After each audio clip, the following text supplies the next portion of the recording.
we're at a pretty interesting stage for Fallout 76. We're coming off of the second DLC wave with Nuclear Winter. That wasn't a huge success. I don't think too many people walked away from that one feeling super happy or confident in the game, but at the same time, we're just a few weeks away from the highly anticipated Wastelanders DLC coming at some point this November. As of yet, Bethesda still hasn't really announced anything concrete as far as a release date goes around this, but considering Fallout 76 came out on November 14th, this new Wastelanders DLC is almost like a relaunch of the game. It seems like that is going to be a pretty solid date. Well, either way, even though we are in this intermittent period, there actually has been a lot going on with the game, both good and bad, and actually some curious. Speaking of which, one of the first things that I find just kind of odd or interesting around Fallout 76 is almost this stealth price cut I found. So I have literally not seen anyone else talking about this. I haven't actually seen it officially reported anywhere, but it looks like Fallout 76 finally received a price cut. I accidentally discovered this the other day while working on a video. I just went on Bethesda's official store to show, hey, look, they're selling Fallout 76. And I noticed that it was actually only listed for $40. And seemingly this isn't a sale. This is just the standard price of the digital version of the base game now. You also can find the Tricentennial Edition for now just $60. Around release, there was actually a lot of talks around a Fallout 76 price cut because just a few weeks after release for Black Friday, the game was as low as $35 at some retailers. And even since then, you could pretty much find it on sale at any major outlet. But the key part about that hasn't been changed until recently was those were all physical copies. It was like GameStop or Amazon ordered too many physical versions of Fallout 76, so they were discounting them in order to try and move that physical product. If you tried to buy the digital version, it would still be a full $60 until at some point over the past few weeks or a month. I wouldn't say this is really significant in one way or the other. I just find it to be pretty interesting. This happened and nobody really noticed. Although outside of that, there's also been some stuff going on in Fallout 76 itself. Over the past few weeks, Bethesda has actually been pretty diligent about these kind of just midweek hot fixes or patches. These aren't major patches to the game, but most have actually been listed as stability improvements. Also, the most recent one took out the survival mode from Fallout 76. This was a planned change. We knew it was coming, but now it actually is live, so you can no longer play that mode. Following this effort from Bethesda, some people actually are reporting that server stability has been improved, and that definitely is important. Again, we're probably going to see a resurgence of the player base with the release of Wastelanders, whether it's good, bad, or mediocre. Ensuring that we could actually play that DLC with some semblance of stability is going to be pretty vital, especially if you want to keep some of those returning players. Although, outside of that, there still has been some new content coming to Fallout 76, at least technically. Project Clean Appalachia, the community event where basically Bethesda sets a certain challenge, the community has to try to hit that challenge, and if they hit it and then hit some of the stretch goals, they get rewarded. The first wave of that just ended, and now the second one has begun, requiring players to kill a certain amount of Scorch to get various rewards. One other thing that actually went live along with this is now at the legendary vendor in-game, you have a mystery pick option. So for just 60 script, you get one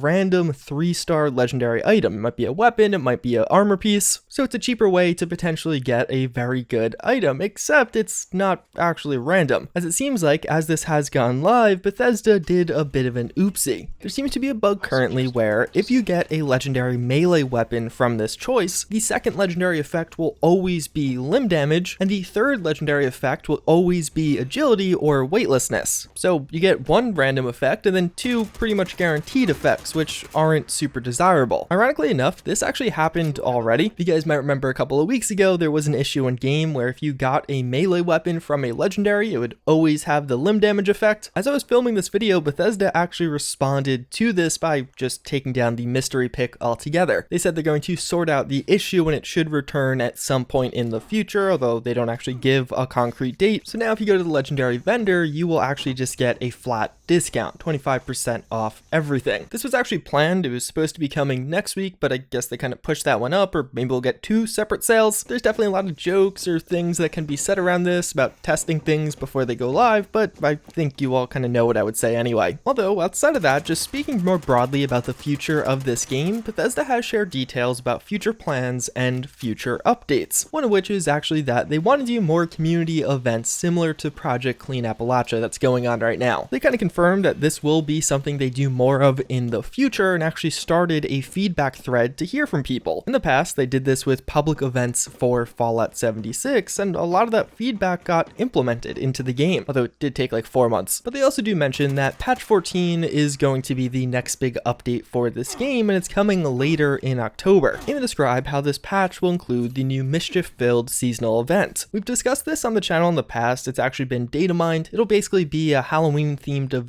taking place at White Springs. You have to take down some robots, do some tedious tasks, pretty similar to some of the other ones, but obviously with a Halloween event, there's a lot of potential for really cool limited time awards, whether it be various costumes or just masks for the player character, so there definitely could be something promising here. Although one of the other pieces of new content to get added to this game was new stuff on the Atomic Shop. This of course has just been getting consistently updated since the game's release, but now we actually see a couple of notable additions. If your $7 fridge alone wasn't enough, you could actually now get a $7 skin for the fridge, which is just kind of crazy. Some of the stuff is just standard in this game at this point. A lot of the pricing is pretty questionable, even though yes, of course, you can earn some of these items, the microtransaction currency, for free. Although one of the things that has pretty consistently rubbed me the wrong way about the Atomic Shop, more so than anything else, is the resale of assets. And we see more of that here, as recently we got a listing for Gage's armor from Fallout 4, which for a limited time you can get in Fallout 76 for the low price of $8. It looks like the metal textures were changed slightly. They're actually a little bit darker in the Fallout 76 version. And if you're not familiar, Gage was one of the NPCs back from Nuka World, and you could get his armor from him in Nuka World. Although you couldn't get the eye patch, which now you actually can get in Fallout 76. Maybe I'm just all alone out here, considering there really wasn't much backlash around this, or really any, but I continue to feel like Fallout 4 content should either be added to the game for free or just not added at all. On release, you could buy the whole Nuka World DLC for around 20 bucks, or now 3 years later you could get one of the armors from that in the next game with some slight texture edits for $8. That's kind of crazy. Although one of the other conversations to recently pop up again is actually crossplay with Fallout 76. This is something that was talked about back before the game came out, mainly because Bethesda had a pretty vocal stance saying that Sony's not allowing crossplay to happen, even though they wanted it for the first multiplayer Fallout. But just recently we did learn that now Sony actually has a totally different stance, as crossplay is now a staple on their system. Any game will support it as long as the developers implement the functionality. So this does give some decent potential for crossplay coming in a future update. It certainly would be pretty cool. For adventure mode in particular, having three-way crossplay between PC, Xbox One, and PS4 is kind of okay. In the adventure mode, there really isn't a PvP component, so there's no real concerns as far as that goes, and it certainly would bolster player numbers and just allow a lot more fun with some of your friends, even if they're not on the same console. Bethesda in all likelihood will probably be pretty busy throughout the rest of this year with Wastelanders and then the end of year holiday, but perhaps in 2020, Fallout 76 will finally get a crossplay update, as it seems like there are no more boundaries outside of implementation. So yeah, that's a bit of a rundown, a recap on some of the recent news and happenings around this game. There are still a few lingering questions for me at least though, like whatever happened to Vault 96? Back at QuakeCon they described how they would look at the feedback from Vault 94 and then try and implement that with Vault 96 later on. It's been a little over a month now and we really haven't heard anything else about that project. Is it still coming? Is it potentially coming before Wastelanders? It seems very unlikely, considering we just heard the next major update will be patch 14 later this month, so there's just genuinely not time for it, and it otherwise really hasn't been mentioned anywhere. Maybe it'll come at some point in 2020, but also whatever happened to Fallout 76 coming to Steam this year? That's another one where Bethesda said it a while ago, but we just haven't really heard anything. I honestly wouldn't be shocked if they wait till after the Wastelanders DLC, or at least the initial push of that DLC, because they're going to collect more revenue if you buy it from their official store. But those are a couple announcements that we could potentially look out for. Also, the actual release date or more details around Wastelanders. I wouldn't be shocked if 2-3 weeks from now we start getting some of that information as Bethesda starts to build some hype. Although fortunately, it feels like the wait for new content is really coming to an end now. We only have a couple of weeks left. This Halloween event will likely carry us to the end of October, and then hopefully just a couple of weeks later we'll have the massive Wastelanders update. And I'm actually really looking forward to that. I haven't been this excited for future Fallout 76 updates pretty much since all the way back at release, and it should be a big deal. Either way, with all of that being said, it's pretty much going to wrap it up for this one. As always, again, I thank you for watching. Hopefully you enjoyed this video, but with that, I hope to see you all next time. Later.